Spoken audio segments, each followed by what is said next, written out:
Alright, so I'm about to install the shocks today.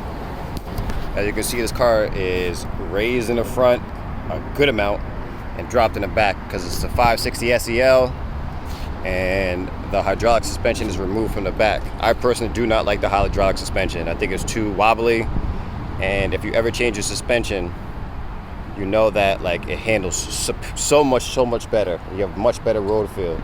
So I prefer that. So we're gonna lower it. I got H&R springs. I'm gonna get in there probably this week. I'm waiting for the spring pads to come in. So we're gonna lower this and get the suspension, at least the shocks and springs right. Until the next time, I have to do all the rubber and everything else. Also, we're gonna change the brakes, rotors, and brake pads. So yeah, let's get it. I'm gonna get this car in the air. Break the lugs first. Always break the lugs loose first.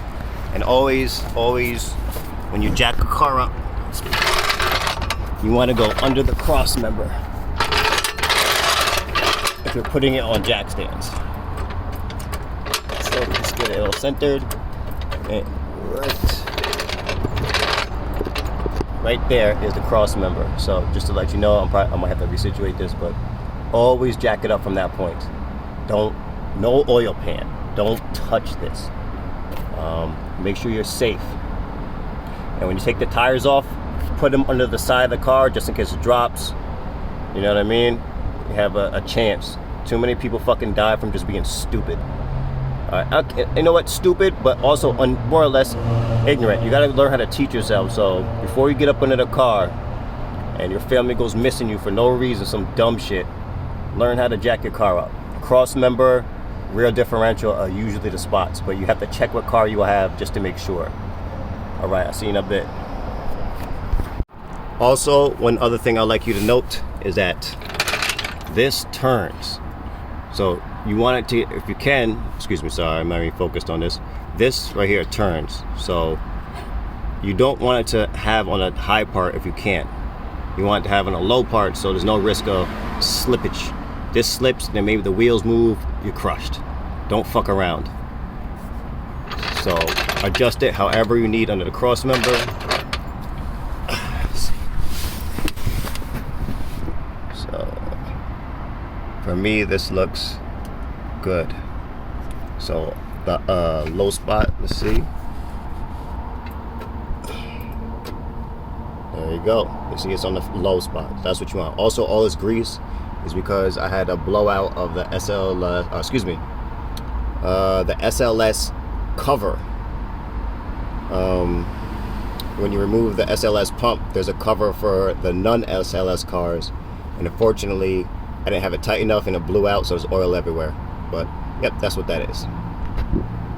Alright, so it took me way longer than I wanted to get this shit off. The problem, I don't know if you see this washer, but it's upside down. So when you try to get the wrench on the bottom to stop the bottom one from turning, you can't unless you have a spanner wrench. So that's the correct way. So you can, woo! Make sure W126, your washer goes this way, not the other way. Always something. Okay, got the car in the air, so pull this down, loosen it, and then you can get to the back bolt. So this is the issue. This is the hard part to get to, not the front bolt. So you have to take it up the top and loosen it to get to this one. So about to knock that out. All right, so mine is actually a 7/16. I thought it'd be metric. It's not. I don't know if that's because of these shocks or whatever, but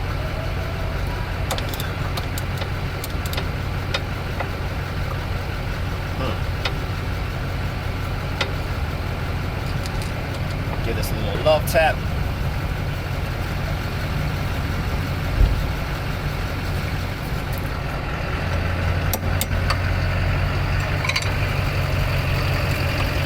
Maybe not a 7/16.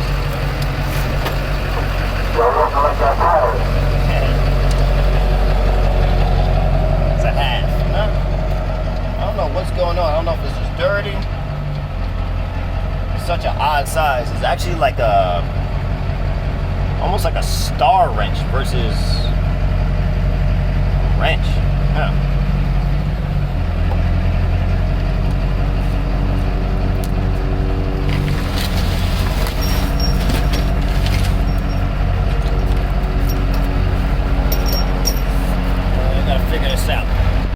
All right, so you got to use this end of the box wrench. It's a star shape.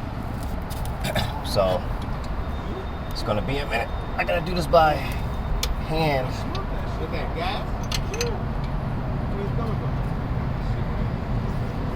So let's see. This is interesting. I wasn't expecting that. So let's see if I can get this on it. And no, because it's too big. So I'm gonna sit here and do this by hand, and I will get back to y'all. Again, at least mine was star. I hope the new one is a nut, regular nut, because it makes it a hell of a lot easier. So for me to get to this screw right here, I don't know if you can see, it's probably too dark, but there's a bolt right here, and actually it's 11 millimeter. My bad. I don't know, I was going from 10 to 12 like an idiot and didn't think about the 11 because it just wasn't next to it in my box. Anyways, but I gotta remove this bracket right here with this little screw to pull this wire up to get it out the way. So just like a 10 millimeter right here, I gotta work on it, get it off, get the bracket out the way, and then I'm gonna be able to get to this nut and remove it easily and install the shock. So I'm gonna get to it and I'll be back. Okay, I lied. You don't gotta remove this bracket. My dumbass just had to turn the wheel and it gives you access. Hey, you live and you learn. Alright, I got the other side on. Just want to show you again, this one, that rubber was inside, just deteriorated. Again, I don't think it matters. This is just the dust cover from what I understand. So, or weather cover, whatever you want to call it.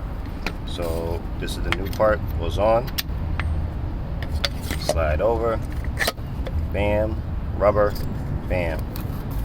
Now, to get this back on here, you're gonna have to turn the wheel one way and then turn it back the other way to actually get this on. So, and you wanna angle this. This Bilstein sign, I believe, should go outward. So you should be able to look at it.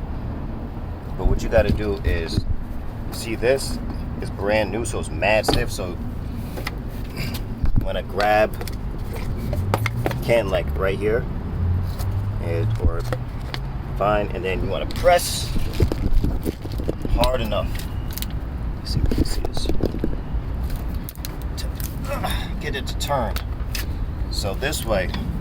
Oh, and you want the down part on the Bilstein side.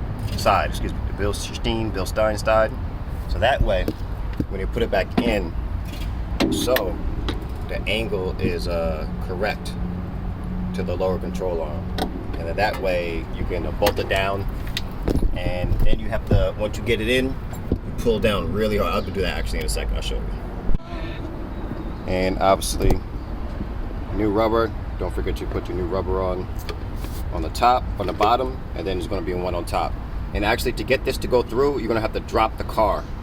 So once you get the two bolts tight, make sure it's through that hole right there, so you don't bend this. Or you're gonna need some probably new shocks. I'm not sure how good this is, to be honest with you, left and right, but make sure.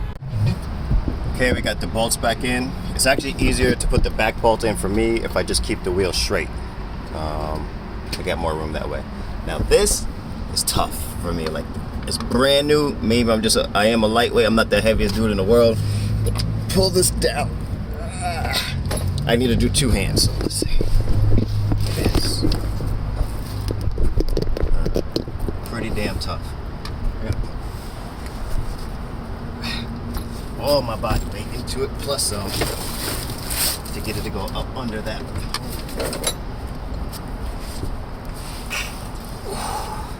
Goes. Woo. In the hole. And also you want to make sure this is loose. So should be able to at this point put the wheel back on, tighten the lug nuts up, hand tight, and drop the car, and then we're going to go back up top to tighten it from the top.